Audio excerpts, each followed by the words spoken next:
Brinda con el pensamiento. Es un gusto saludarles. Mi nombre es Rosa Josefina Canseco Gaitán y este material lo he preparado para la materia Tratados Internacionales en materia tributaria. Se me ha pedido exponer sobre un tratado para evitar la doble tributación del que México sea parte y escogí el convenio entre los Estados Unidos mexicanos y la República Federal de Alemania. Este convenio fue firmado el 23 de febrero de 1993 y aprobado por el Senado el 27 de mayo de ese mismo año, en cumplimiento a lo señalado por el artículo 76, fracción primera constitucional, siendo su publicación en el Diario Oficial de la Federación el 16 de julio de 1993. Su entrada en vigor fue el 30 de enero de 1993 y es aplicable a partir de enero de 1994. La fecha de publicación del convenio en el Diario Oficial de la Federación fue el 15 de junio de 1994. El convenio firmado entre México y Alemania tiene como objeto evitar la doble imposición en materia del impuesto a la renta y sobre el patrimonio. Se precisa que el impuesto sobre la renta y sobre el patrimonio es aquel que grava la totalidad de la renta o del patrimonio o cualquier parte de los mismos, incluyendo la ganancia derivada de la enajenación de bienes, muebles o inmuebles, así como los impuestos sobre las plusvalías. En derecho, los principios son considerados como enunciativos normativos generales que, a pesar de no haber sido integrados formalmente a un ordenamiento, se entiende que son parte de él, porque recogen de manera abstracta el contenido del ordenamiento. Así encontramos que en el convenio al que hago referencia se encuentran inmersos en su articulado los siguientes principios. En los artículos del primero al quinto encontramos el principio del ahorro, a través del cual el Estado de México y Alemania acordaron que podrían aplicar su ley interna sin limitación alguna e independientemente del convenio. También encontramos el principio de fuerza de atracción, que establece que el beneficio impositivo se ubica en el estado contratante donde efectivamente se generó el ingreso, es decir, la fuente, independientemente del lugar de contratación, emisión de la factura o el pago. Encontramos el principio de origen que limita los beneficios del convenio a los sujetos pasivos, que sean residentes del estado contratante o bien que tengan nexos comerciales con el otro estado contratante. Cuando los beneficios del convenio que pueden otorgarse a los sujetos pasivos que, siendo residentes del extranjero, demuestren que mantienen una residencia habitual o sus relaciones personales o económicas en dicho país, entendemos que estamos hablando del principio de presencia sustancial. Por el principio de asistencia de cobro, establece en el convenio que cada estado contratante procura recaudar por cuenta de otro estado los impuestos de este, para efectos de que las exenciones o reducciones de impuestos previstas en este otro estado no beneficien a sujetos previstos pasivos que no tengan derecho a la misma. Contiene también el principio de la no discriminación, que señala que el ciudadano en un estado contratante no puede estar sujeto a imposición tributaria o requisitos que sean distintos o más gravosos que aquellos que pudiera tener el ciudadano de ese otro estado. Y por último, el principio de procedimiento amistoso, a través del cual se establecen los lineamientos para que las autoridades competentes de los estados contratantes cooperen en forma mutua para resolver las controversias en materia de interpretación y aplicación del articulado de los convenios sobre la doble tributación. La estructura del convenio abarca una parte de generalidades en la que se establece que su ámbito de aplicación será en ambos estados contratantes, que su aplicación será para las personas residentes en cada uno de los estados y que los impuestos comprendidos es el impuesto a la renta y sobre el patrimonio, precisando que estos son los que gravan la totalidad de la renta o del patrimonio o cualquier parte de los mismos, incluyendo las ganancias derivadas de la enajenación de bienes muebles e inmuebles, así como los impuestos sobre las plusvalías, definiendo en su artículo segundo que para México el impuesto sobre la renta incluye el impuesto al activo y para Alemania el impuesto sobre la renta el impuesto sobre sociedades, el impuesto sobre el patrimonio y el impuesto sobre explotaciones industriales y comerciales. En su artículo cuarto define lo que se considera como residente de establecimiento permanente,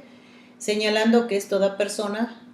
que en virtud de la legislación de su estado está sujeta a imposición por razón de su domicilio, residencia, sede de dirección o cualquier otro criterio de naturaleza análoga. Precisa el convenio que cuando una persona física sea residente en ambos estados se deberá considerar el centro de intereses vitales para determinar su residencia, y si no se puede determinar será donde viva habitualmente, y si vive habitualmente en los dos estados se resolverá de común acuerdo. En cuanto a los ingresos regulados, estos son los dividendos, las ganancias de capital, los beneficios empresariales, los servicios personales dependientes, servicios personales independientes, rendimientos inmobiliarios, navegación marítima interna y aérea. Las rentas y el patrimonio como ingresos regulados se clasifican en 3 categorías. La primera es las que pueden gravarse sin ninguna limitación en los estados de la fuente de riqueza o situación. Se encuentran incluidos entre ellos los rendimientos de bienes inmuebles situados en dicho estado, las ganancias de capital derivadas de enajenación de bienes, las rentas provenientes de la explotación de recursos naturales, beneficios de los establecimientos permanentes, ganancias de capital derivadas de la enajenación de establecimientos permanentes, rendimiento de las actividades de artistas, deportistas realizadas en dichos estados independientemente de que tales rentas se atribuyan al artista o deportista o a otra persona, rendimiento de los servicios personales independientes imputables a una base fija situada en dicho estado, participación de consejeros pagadas por una sociedad residente, remuneraciones por razón de un empleo en el sector privado realizado en dicho estado, salvo cuando el empleado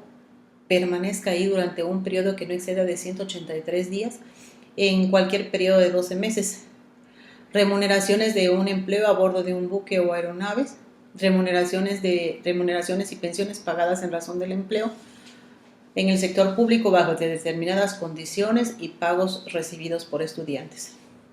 Otra categoría son las rentas que pueden someterse a una imposición limitada en el estado de fuente de riqueza. Dentro de estas se encuentran incluidas los dividendos y los intereses. Y la otra categoría sería las rentas y elementos patrimoniales que no pueden someterse a imposición en el estado de la fuente o situación. Por ejemplo, las ganancias derivadas de enajenación de acciones, las pensiones del sector privado, las cantidades percibidas por un estudiante por sus estudios o formación práctica,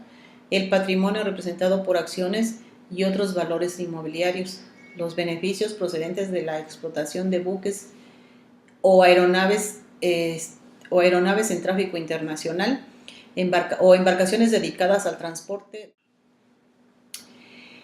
Por último, ¿cuál es el método para evitar la doble imposición que se establece en este convenio? Para los residentes en México, la imposición se evitará a través del acreditamiento contra el impuesto a la renta a cargo del impuesto alemán, pagado hasta por el monto que no exceda del ISR que se pagaría por las mismas rentas.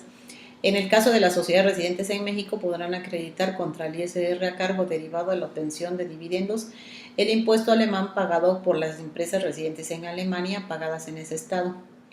Para los residentes en Alemania, la doble imposición se evitará a través de la exención o de la deducción.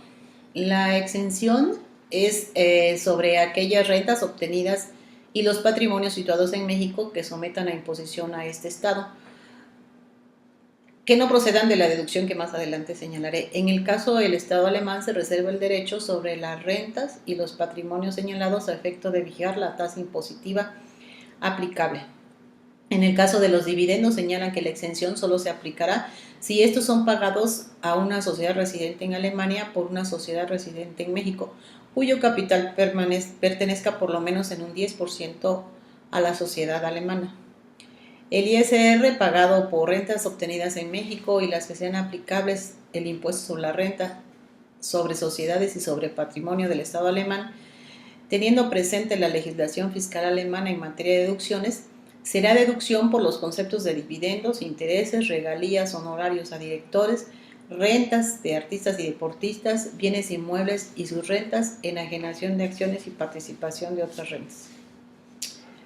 Para los efectos de la deducción anterior, se considera que ha sido pagado en México el 10% de los dividendos y el 15% de las regalías, el que resulte mayor a este importe. El convenio al que me he referido establece en el artículo 25 el principio de no discriminación, que señala que el ciudadano de un estado contratante no puede estar sujeto a la imposición tributaria o requisitos relacionados con el otro estado que sean distintos o más gravosos a los gravámenes y los requisitos relacionados para los ciudadanos de este otro estado en las mismas circunstancias. En relación al procedimiento amistoso, la cláusula sobre esta establece los lineamientos para que los contribuyentes acudan ante las autoridades competentes del estado contratante, del cual sean residentes o nacionales, y en términos de la cooperación recíproca, ambos estados contratantes resuelvan las controversias que surgen con motivo de la aplicación e interpretación de los convenios impositivos y que provoquen la causación de un doble gravamen o el incumplimiento en el pago del impuesto no previsto en este convenio. Por último, se establece el acuerdo de intercambiar información necesaria para la aplicación del convenio, información que será mantenida en secreto en igual forma que las obtenidas en base al derecho interno de cada estado, y solo se comunicará a personas autorizadas encargadas para la gestión o recaudación de los impuestos comprendidos en este convenio. Asimismo, se precisa que las disposiciones de este convenio no afectarán los privilegios fiscales de los miembros de misiones diplomáticas, oficinas consulares y organizaciones internacionales, de acuerdo con los principios generales de derecho internacional. Este convenio al que me he referido no contiene diferencias sustanciales a los que nuestro país ha firmado con otros estados debido a que utilizan un modelo de convenio. Agradezco la atención prestada a mi exposición.